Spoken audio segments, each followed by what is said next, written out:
নমস্কার বন্ধুগণ, তো চলে গেছিলাম 2 রাত্রির 3 দিনের ট্রিপে সুন্দরবন ভ্রমণে। রাত্রি 11:05 ট্রেনে মুর্শিদাবাদ থেকে চলে গেছিলাম শিয়ালদা। তারপর শিয়ালদা থেকে একটা লোকাল ধরে চলে এসেছিলাম ক্যানিং স্টেশনে। ক্যানিং স্টেশনে নেমে আমরা ওয়েট করি বনবিবিতলায়। সেখান থেকেই লোকনাথ ট্রাভেলসের গাড়ি এসে আমাদেরকে নিয়ে যায় সোনাখালি ঘাটে। মনোমুগ্ধকর সুন্দর পরিবেশ দেখতে দেখতে আমরা পৌঁছে যাই সোনাখালি ঘাটে। ভিডিও শুরুতেই বলে রাখি আমাদের বাজেটটা মাত্র 2500 টাকায় আমরা গিয়েছিলাম লোকনাথ ট্রাভেলসের সাথে। অটো থেকে নেমেই আমরা ঘাটে আসি, আর আমাদের বোটের নাম বলা হয় জয়রাম বোট।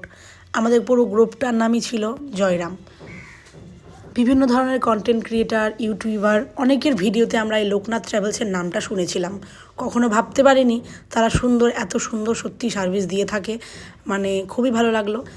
আমরা বোটের নিচটায় নেমে গিয়েছিলাম, এসেই দেখি এখানে একটা রেস্ট রুম রয়েছে, অনেকে একসাথে রেস্ট করতে পারবে।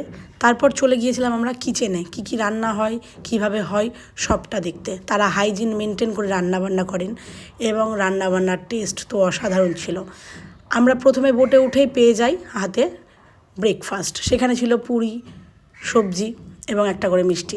এই 2500 টাকার প্যাকেজের মধ্যেই 3 দিন 2 রাত প্লাস আমাদের রিসর্ট সব কিছু ছিল। আমাদেরকে আলাদাভাবে কোথাও কোনো রকম পে করতে হয়নি। হুগল নদীর মাঝ বরাবর আমরা এগোচ্ছিলাম আর দেখছিলাম প্রাকৃতিক সুন্দর মনোমুগ্ধকর পরিবেশ। এত শান্ত, এত সুন্দর। একটা কথা না বললেই না, যেটা হচ্ছে যে লোকনাথ ট্রাভেলসে এনারা প্রোভাইড করেই যাচ্ছিলেন একের পর এক খাবার দাবার। মাজা দিল, চা দিল, দেন দিয়ে দিল আমুদি মাছ ভাজা। এটা একটু অন্যরকম খেতে লেগেছিল, যদিও বা ফার্স্ট টাইম খেলাম আমুদি মাছ। সোনাখালি ঘাট থেকে বোটে ওঠার পর 1.5 ঘন্টার যাত্রা অতিক্রম করে আমরা পৌঁছে গেছিলাম গোসাবাতে। সেখানে আমরা দেখেছিলাম হেমলন্ট বাংলো এবং রবীন্দ্রনাথের বেকন বাংলো। সেখানে 10 টাকা করে জনপ্রতি টিকিটের মূল্য ছিল। লোকমুখে শুনতে পেলাম রবীন্দ্রনাথ ঠাকুর নাকি এখানে 1 রাত্রি যাপন করেছিলেন।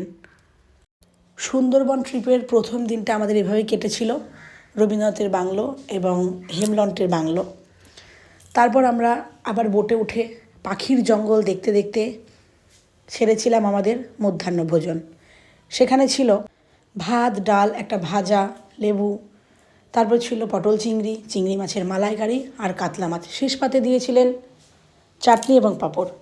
তারপর আমরা আমাদের রিসর্টে ফিরি এবং তারা বলেন সন্ধেবেলায় ঝুমুর নৃত্য পরিবেশন হবে। আমাদের রিসর্টের নিচেই সুন্দরভাবে চেয়ার পেতে দেওয়া হয়েছিল। আমরা চাউমিন খেতে খেতে সন্ধ্যের টিফিন, যেটা চাউমিন খেতে খেতে ঝুমুর নৃত্য দেখি এবং সাথে আমরাও একটু তাল মিলিয়ে নিই। তারপর আবার রাত্রিবেলায় খাওয়া দাওয়া ছিল। সেখানে ছিল ভাত, ভাজা, ডাল এবং খাসির মাংস। যেহেতু আমি খাসির মাংস খাই না, সেখানে আমাকে 2টো হাঁসির ডিম। প্রথম দিন আমাদের এইটুকুই ছিল। পরের দিন কী করলাম আসছে নেক্সট ভিডিওতে।